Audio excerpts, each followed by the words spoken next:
کچھ چیزیں ہیں جن کے بارے میں ایک عام مسلمان جس وقت خاص طور پہ یہ دن آتا ہے، یہ موقع آتا ہے، تو بہت سننے کو ملتی ہیں۔ ویسے تو یہ کتابوں میں لکھی ہوئی ہیں، لیکن میں چاہتا ہوں کہ وہ تصورات جو بالعموم سوسائٹی میں آج کل بہت رائج ہیں، شائع و زائع ہیں، ان میں ایک ایک پر آپ کی میں رائے لوں۔ قرآن و سنت کی روشنی میں آپ کیسے دیکھتے ہیں ان مسائل کو؟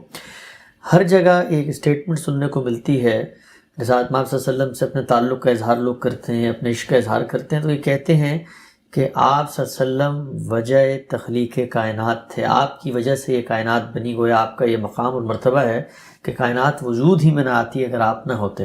تو مجھے یہ بتائیے گا کہ یہ جو اسٹیٹمنٹ ہے یہ قرآن و سنت کی روشنی میں کیا کہی جا سکتی ہے؟ ایک مسلمان کو اس بات میں کیا رویہ اپنانا چاہیے؟ اللہ تعالیٰ نے کوئی کام کیسے کیا ہے، کس مقصد سے کیا ہے، اللہ تعالیٰ کی اپنی صفات کے کیا تقاضے ہیں، اس کا تنہا ماخذ اب قیامت تک کے لیے اللہ کی کتاب قرآن مجید ہے۔ جو کچھ بھی آپ کو کہنا ہے وہ قرآن مجید ہی کی بنیاد پر کہا جائے گا۔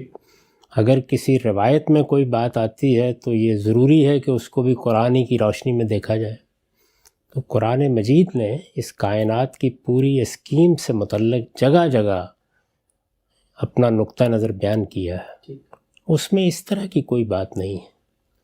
میں نے جو قدیم چیزیں دیکھی ہیں ان میں انجیل برنباس میں یہ تعبیر اختیار کی گئی ہے۔ میرا احساس یہ ہے کہ جس طرح ابن اللہ کی یا اللہ کے بیٹوں کی تعبیر تھی، اور بائبل میں ہم اس کو دیکھتے ہیں یا اناجیل میں دیکھتے ہیں کہ لوگوں نے اصل مفہوم سے ہٹ کر غلط سمجھ لیا، کچھ ایسا ہی معاملہ اس بات کے ساتھ بھی ہوا ہے۔ اگر آپ غور کر کے دیکھیں تو اللہ تعالیٰ نے یہ دنیا بنائی، ظاہر ہے کہ اس میں بہت سے مقاصد پیش نظر ہیں۔ اس دنیا کا ایک دن خاتمہ ہونا ہے، اس کی جگہ ایک ابدی زندگی اس کے نتیجے میں پیدا ہونی ہے اور ایک نئی دنیا وجود میں آنی ہے۔ اس میں کیا مقاصد پیش نظر ہیں ان کا کوئی شخص بھی احاطہ نہیں کر سکتا۔ یہ موجودہ دنیا میں اللہ کی یہ اسکیم رہی کہ اس نے آدم علیہ السلام کے زمانے سے ہدایت کا سلسلہ شروع کیا۔ یہ ہدایت کا سلسلہ رسالت پاک صلی اللہ علیہ وسلم پر ختم ہوا ہے۔ تو گویا یہ دنیا جس مقصد کے لیے بھی بنائی گئی، اس میں اللہ تعالیٰ نے اپنے منشا کو واضح کرنے کے لیے پیغمبروں کا سلسلہ جاری کیا۔ وہ اپنے منتہا اور مقصد کے لحاظ سے بڑھتے بڑھتے وہیں پہنچا کہ جب آخری نبوت آ گئی۔ تو میرا احساس یہ ہے کہ یہی بات کسی تعبیر میں ہو سکتا ہے کہ قدیم صحیفوں میں آئی ہو جو ہمارے ہاں یہ صورت اختیار کر گئی ہے۔ تو اس طرح کے سب معاملات میں اللہ کی کتاب ہی کی طرف رجوع کرنا چاہیے۔ اس میں یہ بتا دیا گیا ہے کہ یہ موت و حیات کا کارخانہ تو اس لیے بنایا گیا ہے کہ خلق الموت والحیات لیبلوکم ایکم احسن عملا، کہ اللہ تعالیٰ یہ دیکھنا چاہتے ہیں کہ تم میں سے کون اچھا عمل کرتا ہے۔